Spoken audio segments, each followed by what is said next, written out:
Hey guys, welcome to another episode of Rikaru Watches Anime with me, the Animaster Rikaru. I know it's been a few days since the last upload, but I think now that school's back in full swing and, got to do that and work and stuff, this is probably just going to be a weekly thing. I'll be probably doing an episode once a week, because that's really all I have time for, and hopefully that's fine. Hopefully that's all you guys need for your fix, right? You can get one episode in a week for your fix. Go. We all need an anime fix. I know I do at least. And I just want to say that I know it sounded like I was really bashing anime a lot in the last couple episodes, but that's just because the kind of anime I like to watch tend to be these ridiculous over-the-top shonens, like Fairy Tail and like Kyosen Madoshi, things like that. And so I really do love anime, and I enjoy all sorts of anime. Like I just finished watching Hibike Euphonium, which is really, really good. But I just wanted to say that I do have a positive impression of anime, and I'm not trying to just sit here and constantly make fun of it. And also, I know I've been kind of light on the content the first two episodes. I didn't really talk about anime in general. I just kind of commentated on the episode and didn't like do much else. So it's kind of boring with a lot of dead silence. So this is another episode from Fairy Tail that we're doing today. As I said, episode 167, my favorite episode, 101. This is also my favorite chapter from the manga, Pandemonium. Except for, maybe the cover of chapter 411. The Fairy Tail fans out there know what I'm talking about, right? I'm not going to tell you what I did for that cover, but yeah, it was a thing. And so I'm going to be doing this episode, one that I'm really familiar with, and I'm going to spend it more to talk about why I like Fairy Tail and kind of why I like this style of anime in general, as well as talking about the episode itself, because it's really, really good. So, anyway, without further ado, starting episode in 3, 2, 1, now.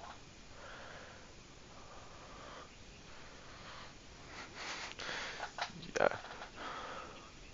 one of the best scenes from the anime Erza challenges, all 100 monsters. It's really, really good. And we're talking about Fairy Tail in general. Fairy Tail, sweet intro, love this one. Fairy Tail doesn't do what I see a lot of other anime doing, which is just being super arrogant. I would put it there. They all think that they're works of art. Like, oh, isn't it so cool that we made this really complex? And oh, isn't this all whatever? And Fairy Tail doesn't do that. Fairy Tail comes. We want to have fun and make you feel emotion and be over the top and really cool and really emotional. I'm not too much of a man to admit that I've totally cried during Fairy Tail. Tower of Heaven arc, am I right? Right? Erza Scarlet, best backstory. Most tragic backstory in Fairy Tail. Except for maybe Jalal. I guess you could for Jalal, but I don't like him, so we're not going to talk about him.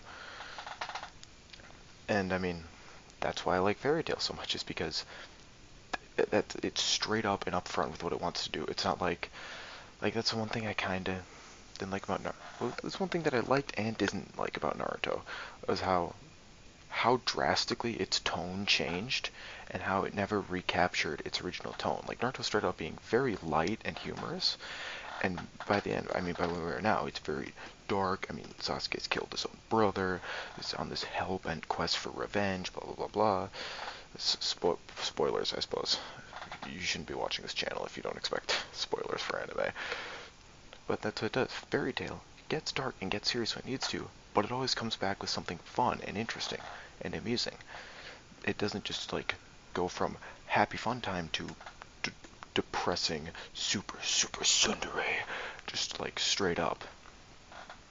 And I mean, I guess that's really all I have to say about it. Not really. I mean, it's got a great art style.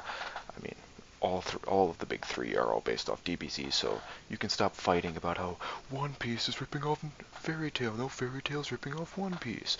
Blah blah blah blah blah blah blah. They're all based off Akira Toriyama's DBZ art style, so you can stop trying to do that. Erza's taking this seriously, in case you couldn't tell. 100 to 1. Best episode. But no, so that argument is completely stupid, but Fairy Tail's got good art, well written, well animated, and it's fun. I mean, my endorsement for it's always been, if you want to laugh your ass off and cry your eyes out, watch Fairy Tail. Give it a shot. And if it's not your thing, well then it's not your thing. There's other anime for you. maybe try Hibike Euphonium. I sure enjoyed it. This would be so absolutely terrifying. Erza just does not care. So good. Yup. The D-class ones could, like, demolish solid, probably granite pillars, I think. Sure she does. Erza's always serious. But yeah. And I mean, this is why these are the kind of anime I enjoy, because they remain upbeat. And that's something I think I personally really need, and I think the world really needs, is to be happier all the time. I think modern media, especially since Game of Thrones, even the books, not necessarily talking about the TV show, I haven't watched it, I read all the books, like an OG hipster. Heavens Wheel. This is, I'm just taking a second to appreciate this music. All of Erza's themes are so good. But anyway, again, the Games of Thrones thing, where they need to be dark and serious, and people are gonna die. And it's like, yeah, that's cool. That's how real life is. But if you've ever, you know, seen someone get stabbed or been in a war, that kind of stuff doesn't really interest you anymore. It's like, yeah, cool, people die.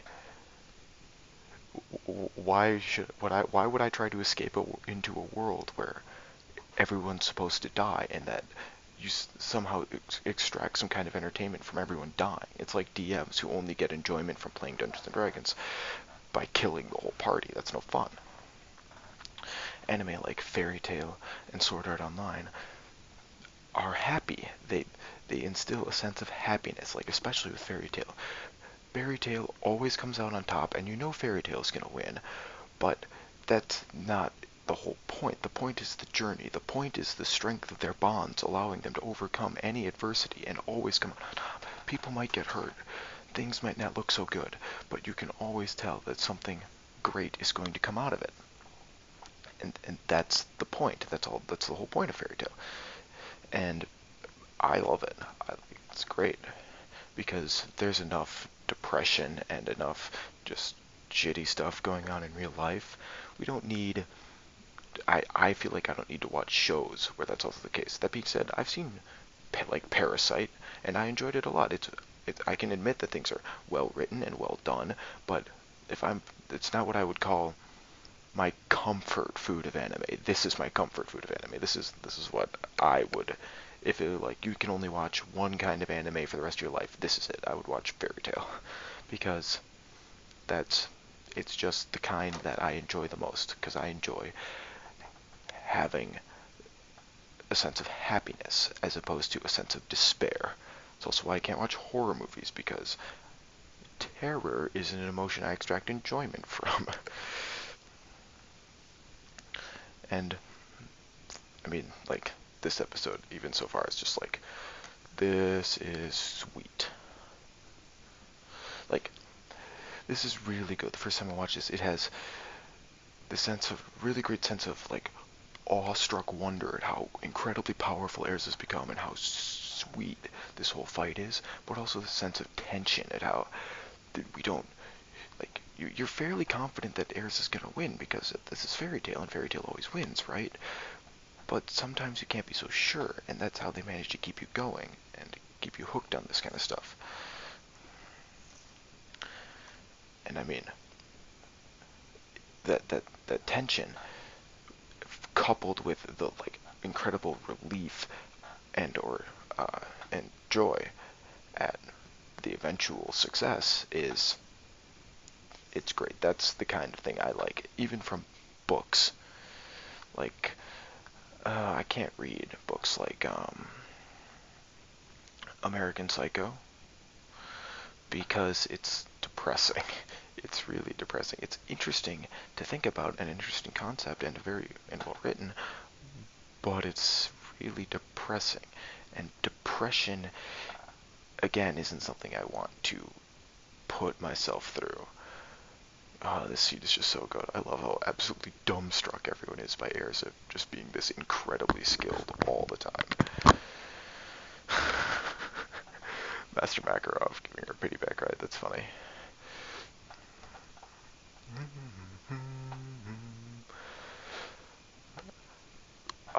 place this theme off the top of my head now. This isn't specifically one of Erza's themes, I don't think, but it's, again, or not again, I guess, but I guess I should mention, I also really love the musical design in Fairy Tail. It is some of the best music I've heard in anime. I own the whole soundtrack and totally don't listen to it all the time. It's really quite good.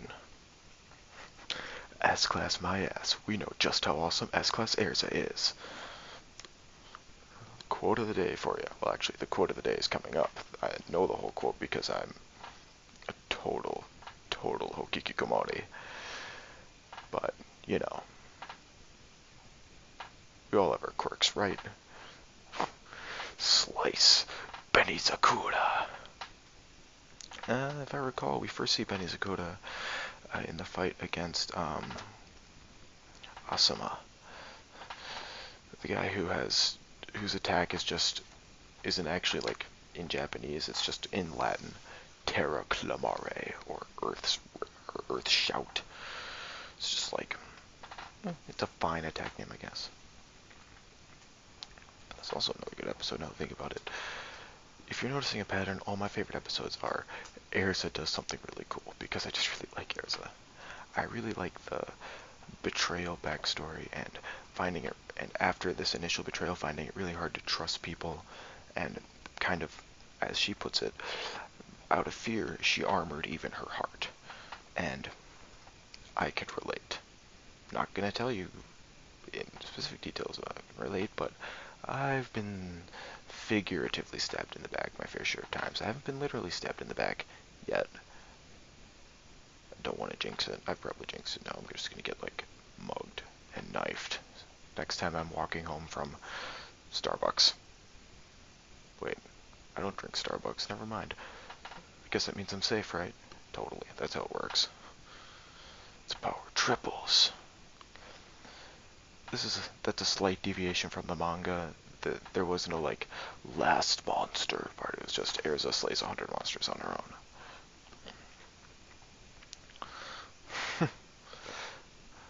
You did, because didn't you guys set it? Okay, sure.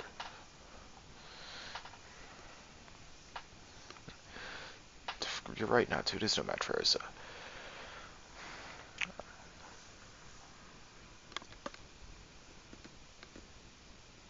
Sorry, just had to stifle a yawn there. It's pretty late right now. Going in for the kill. The third day of the Grand Magic Games. Monio. I don't think I'll ever forget this day. I'm just quoting the narrator now. Even while being badly wounded, a fairy that should have fallen to the ground soared. Titania. Here you are. Such a good scene. So good. I love how even Loxus is stunned. Levy's narrating, spoilers, just like a dignified scarlet flower in all its glory. Yeah. I can't decide if I like the anime line or the manga line better. They're pretty similar. The difference that sticks out to me the most is in the manga, it's even while being gravely wounded, a fairy that should have fallen to the ground danced as opposed to soared. Don't know. But yeah, your eyes are not deceiving you. Erza did just slay 100 monsters on her own because she's Titania, the fairy queen, the most powerful woman in Fairy Tail. Sugoi! Yep, strongest woman wizard, Erza Scarlet. Titania!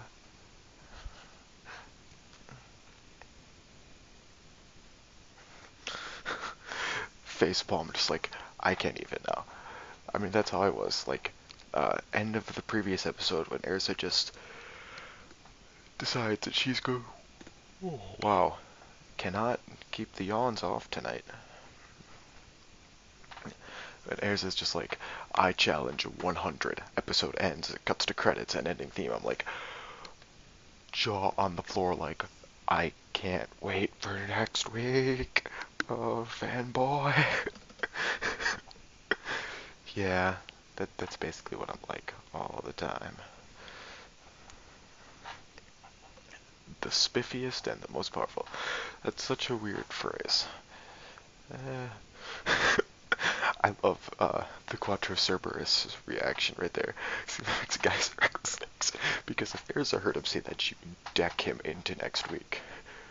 Erza, Erza, Erza, Erza, Erza, Erza. Makarov doing his little dance. Fairy Tale has been booed since day one.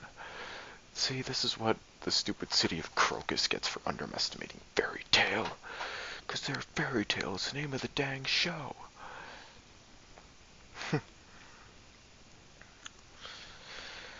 But no, yeah. While we're here, I want to say, actually no, I might as well save that for the outro. But no. Oh look, Minerva. Her. We don't like Minerva either. If you're a fan of my channel, you have to remember that you don't like Minerva. It's like how you're also not allowed to like Agamemnon, according to my uh, Grecian literature teacher, I guess you would say. It was a class called Humanities. We read the Odyssey and the Iliad and stuff. And we were not allowed to like Agamemnon, because Agamemnon does some bad things. And so does Jalal, and so does Jalal, and so does Minerva. You're not allowed to like either of them either. And now we get this replacement challenge, the MPF.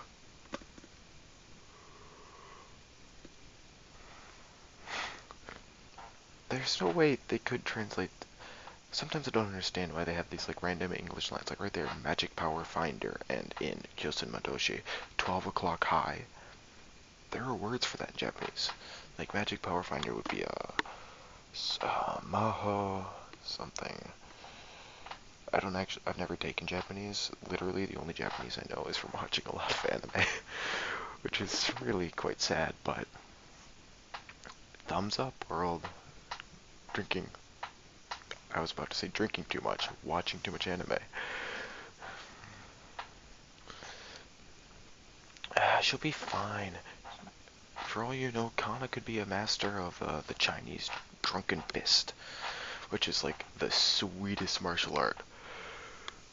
And fan service. Fan service galore. That's another thing I see people complaining a lot about shonen anime. The thing about it is all the fan service. It's like, okay, or you could just stop whining about it and get that it's just a part of what anime has become, really, and it's kind of a part of Japanese culture. Like, that outfit is funny because it's referencing not only the Neko, like, stereotype, the weird, like, cat girl. I say weird. To me, it's strange, but I'm not into the whole Neko thing. And it's also referencing, like, a dominatrix, both of which a Japanese person would find amusing. And that's the point. It's a joke. It's funny. Like when you get like the panty shot. It's meant to be humorous, not sexual. But it has a different connotation in the States because we're all boring. Yeah, that's what you get, pretty boy. Guy failed almost as hard as the Beebs. I say, knowing that he's made millions of dollars and being very depressed about it. Just like with the Kardashians. Not gonna talk about them over here. Yeah, no sexual connotations there with that line from Kana. This guy, with his stupid drain magic ability. 4. Vegeta, what does the scouter say about his power level? I had to say that. I have to make that line. You can't not in this episode, right? No do-overs. Sucks to be you, Raventail. And your logo sucks. I love how smashed Kana is right here.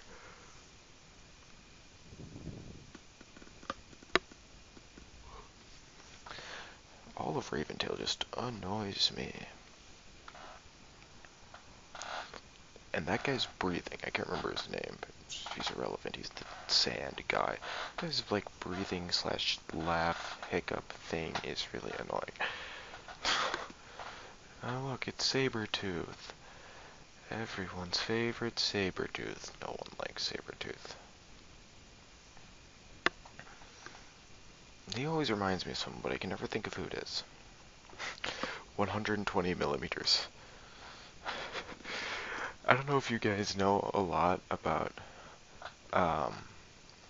like weaponry in general, but 120 millimeters is freaking massive.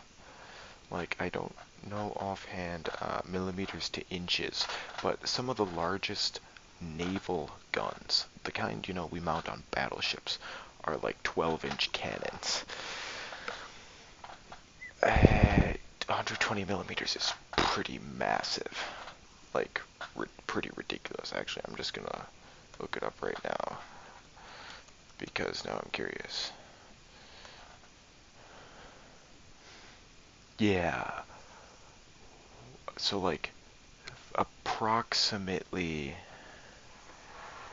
30 millimeters to an inch, I think. Oh, actually, that's not impressive at all. It's only 4.7. Wow. I'm bad at everything. And now Jurga's going. 8,000. What does the scouter say about his power level? It's over 8,000. Getting the original line from the manga right. It's over 8,000, not 9,000. That being said, people know 9,000 better. That's another thing. I think it's interesting how Dragon Ball,